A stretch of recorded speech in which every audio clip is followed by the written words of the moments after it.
Welcome to the Irishman, Englishman and Scotsman Football Podcast.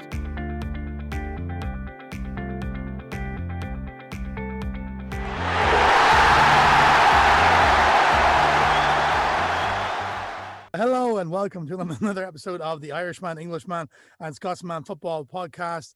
Joining me as always, the dynamic trio of Finno, Joe and Kev. Massive weekend and week of football ahead, cracking straight in Wednesday night, Turf Moor, huge game, Burnley against Fulham.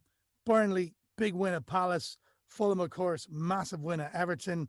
This game, has got so much writing on it regarding the bottom half of the table. Finno. Yeah, definitely. I think it's potentially getting Fulham, towards safety. Fulham get a result, they bring that down to 5 points with a game in hand. It's a massive psychological boost. And whilst this season's taught us that you can't really take anything, for granted, Burnley win here probably gives them, the space to breathe. Really, Fulham are kind of the draw specialist as well, but they've found a gem of a striker, Joe. Yeah, so they found, obviously, Josh Maja, who was at Sunderland. I think he went abroad and has come back. He banged in a couple of goals. I think if he can go on to score, 10 to 12 goals between now and the end of the season, then they've got themselves a real chance. But he won't be the best striker on the pitch. That's definitely Jay Rodriguez at Burnley. When he was at Southampton, he was my favourite player. I know he scored one and assisted one at the weekend. He's a fantastic player. So I think he'll score again, and I think Burnley will have too much for Fulham. www.jrodriguezfanclub@joe.co.uk, folks. Put it in the comment section. Jay Rodriguez, according to Joe, will be the player of the year next year, Ballon d'Or, the lot. 9:15 at Goodison Park, Everton against Manchester City. Everton in a little bit of turmoil. They were really second best all over the park against Fulham, I thought. And, really, Man City are a machine, and this is only going to go one way. I think I wouldn't be surprised, if Ancelotti has one eye on the derby at the weekend. Kev? Yeah, I think he may as well have, right? Because 10 wins on the spin for Man City, it's really hard to see, how that might be stopped. Although, just having said that, we do tend to expect Everton to play at their best against the top teams, don't we? So I suppose normally I'm the one who says this is going to be the one where Man City's run comes to an end, just because you suspect it's going to have to be. But I think even me, I don't really think I'm going to get any money on this one. Yeah, Friday night game, 9:00 Central European time at Molyneux. Wolves against Leeds. Wolves with that big win over Southampton, Joe. Leeds, of course, beaten by Arsenal quite convincingly, although they still managed to score a couple of goals. Were Wolves value for money, or were Southampton robbed again? I mean, it was one of those cliche games where it was definitely a game of two halves. Southampton were just on another level in the first half. It's the best I've seen us play for so long. We went in 1-up, scored a fantastic goal through Danny Ings, but then Wolves came out second half, got a very dubious penalty.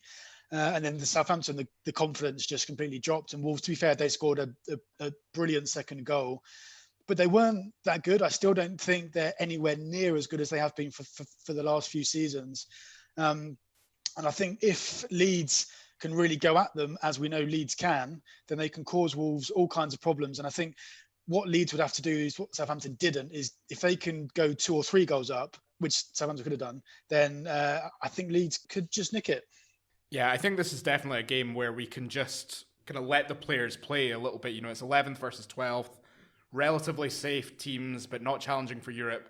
Can I just let them have at each other and pray kind of for goals? Yeah, Saturday afternoon, 1:30 Central European time, Southampton against Chelsea. Joe, Southampton are on a horrible run of form. They're bottom of the form table. Chelsea are not, Thomas Tuchel's army continues to march on, and this will be a tough one for the Saints, Joe. It will be. I think Southampton have kind of given up on the league now. We're focusing solely on the FA Cup. We're going to win the FA Cup, and it'll be a wonderful season. No, you're definitely right. Southampton have lost 6 games in a row for the first time in their history, which is shocking, really, when you consider how well we started the season. We were top in December, I think, and we're playing really well. I'm honestly a bit of loss to words to explain what's gone wrong. We can't blame the injuries anymore. Vestergaard's back, Walker-Peters is back, Romeo's back, Adams and Ings are back.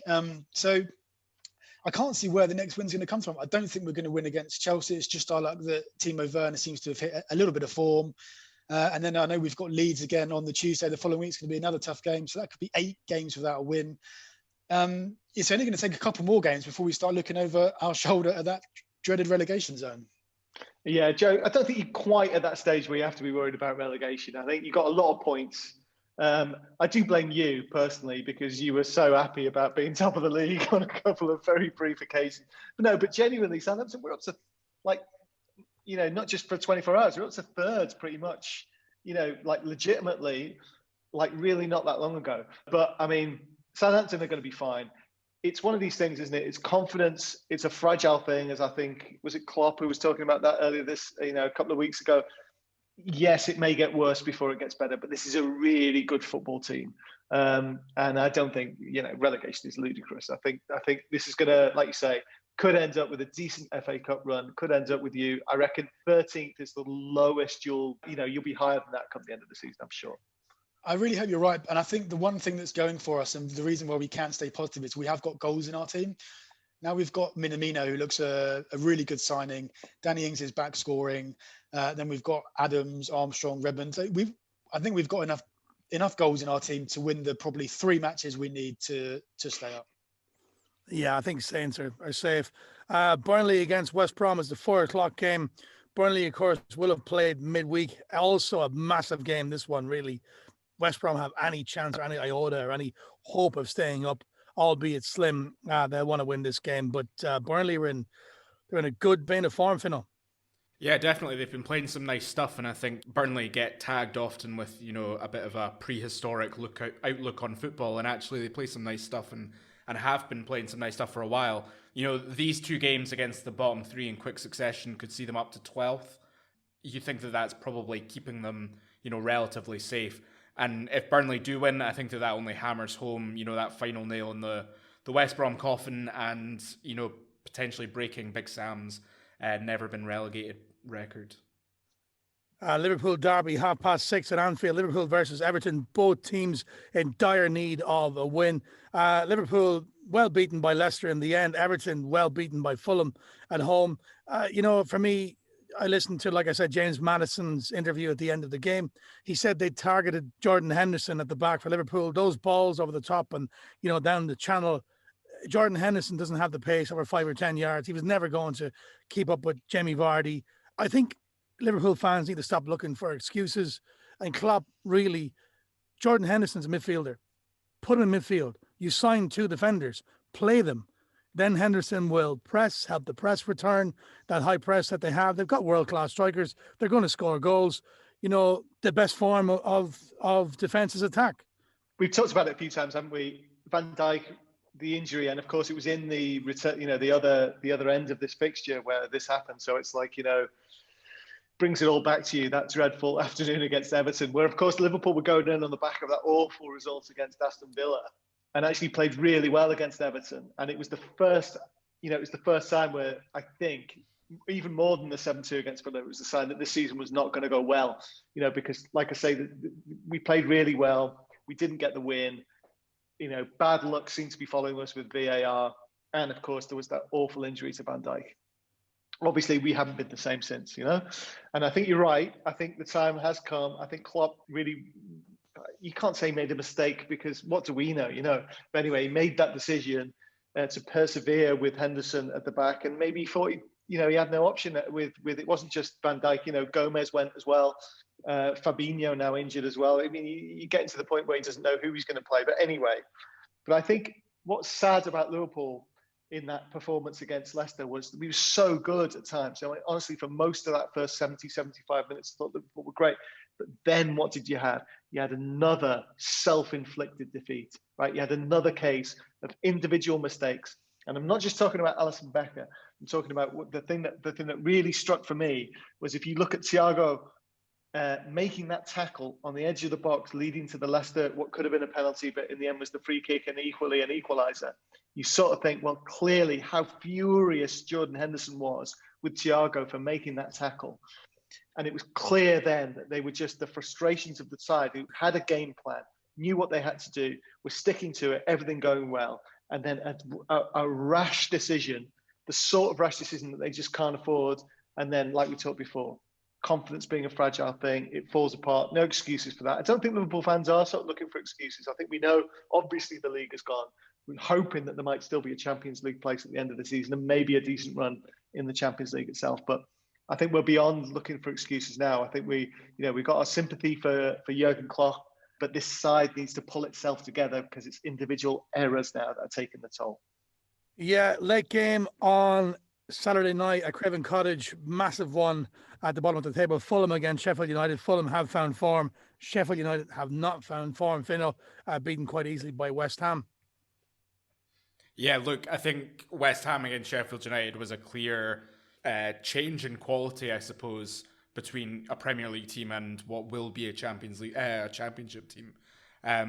It's simply a must-win for Fulham. If they've got any hopes or any dreams or aspirations of staying in the Premier League, they have to win this game.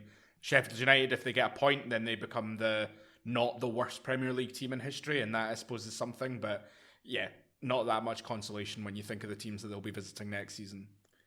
Certainly not. Staying with West Ham, they kick off the games on Sunday, 1 o'clock. West Ham against Tottenham. Champions League chasing West Ham, Finno.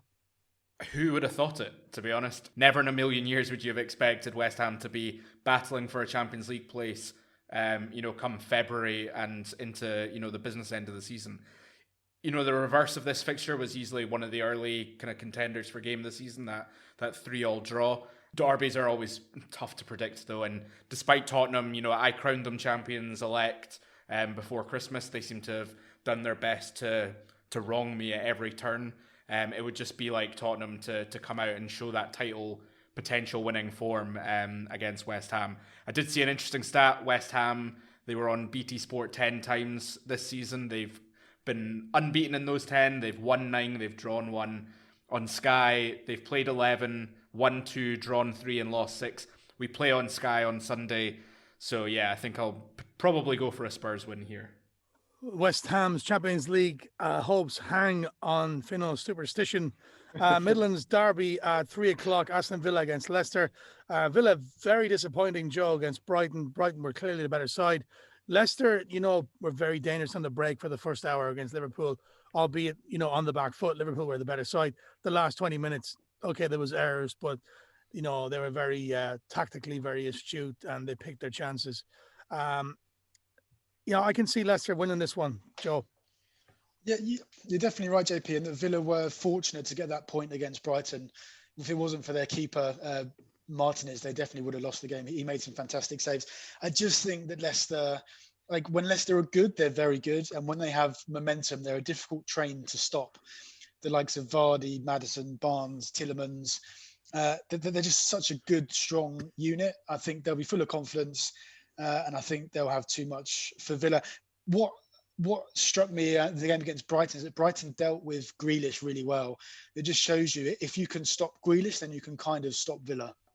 Yeah, it was the same with West Ham as well. When they suffocated the ball into Grealish, Barkley wasn't able to make enough happen on his own. Watkins definitely lost an amount of service that he needed to be effective. And so, yeah, I think if Leicester can do a good job on Grealish, that on top of their really great home away form, we should see, a Leicester win here. Another player you haven't mentioned, lads, is Traore, who plays that three-pronged attack for Villa, and he was really good in the first half of the season. His form has severely dipped. Leicester, very clever. You got to fancy them in this one.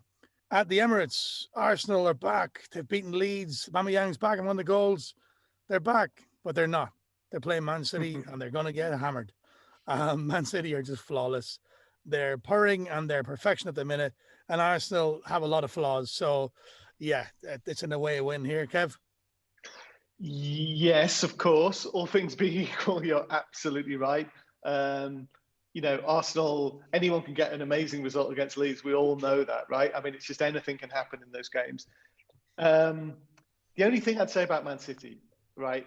They do have a couple of tricky-ish games this week, right? Wouldn't you say? So they've got this game in hand that they've got to make up.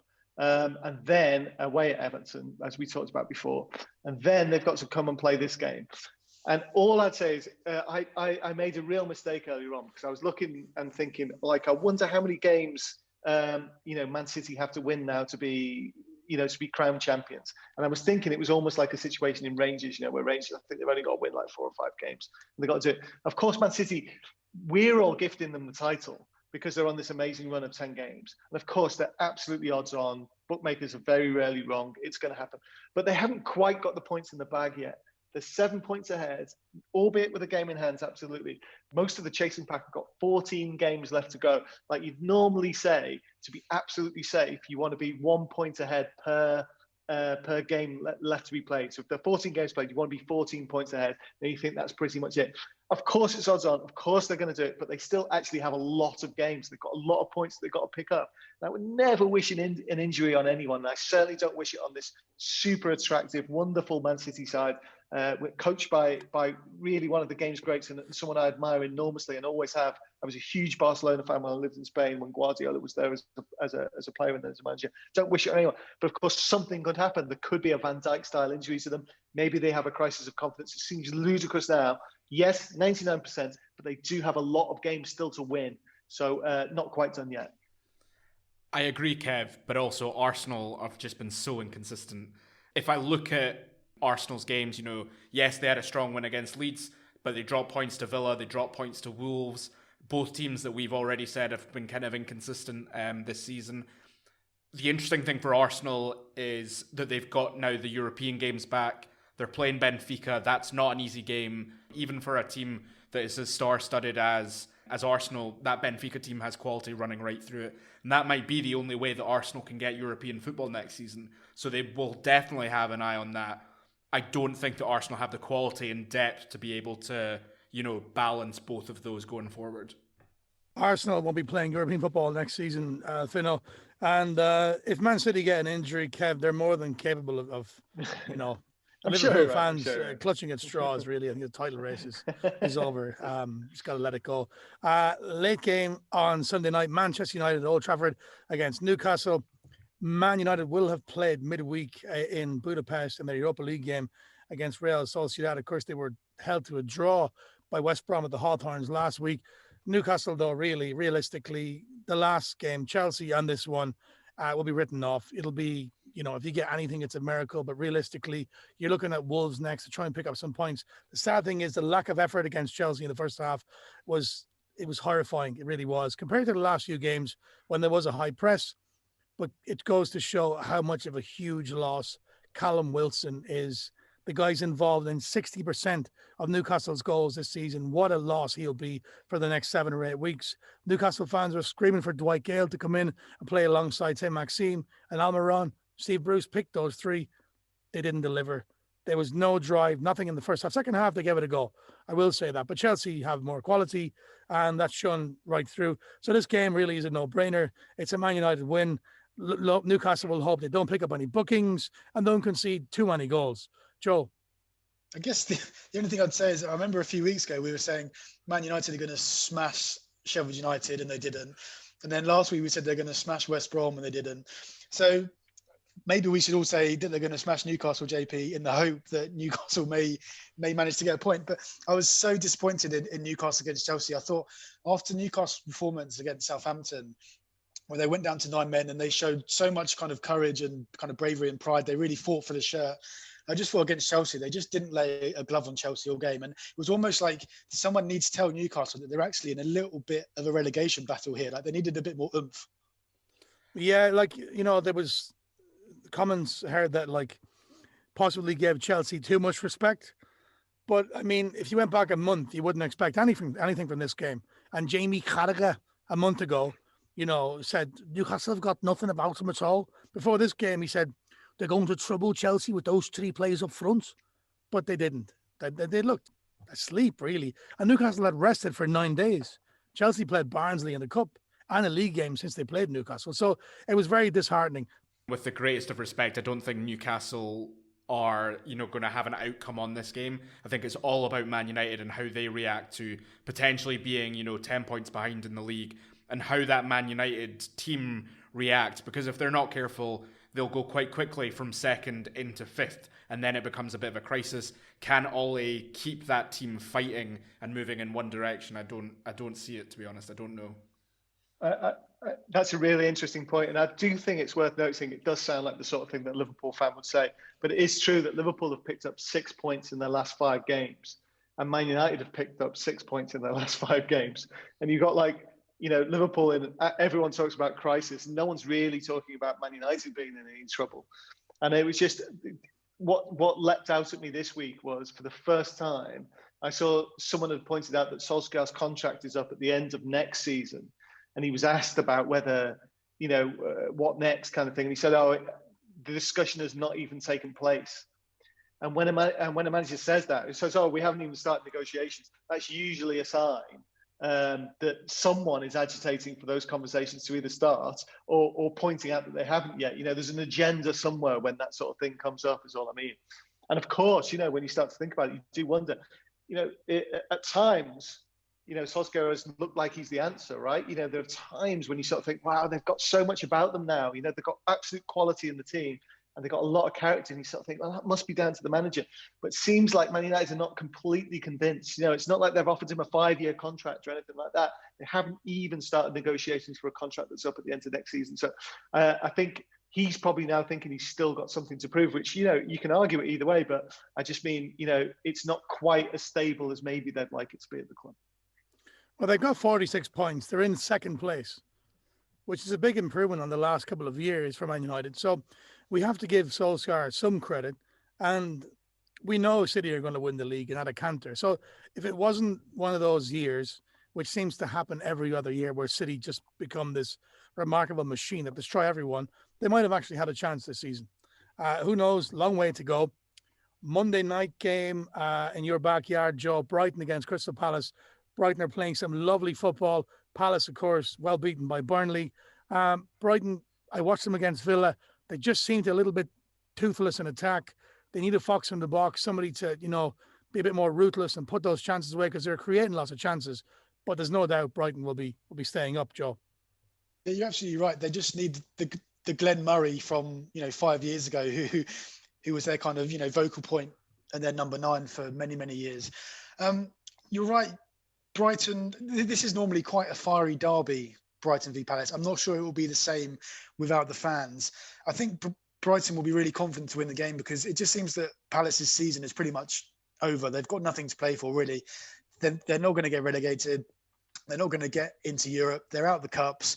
Their season is just kind of drifting to a very slow halt, which actually has been the case for the last few seasons under Roy Hodgson.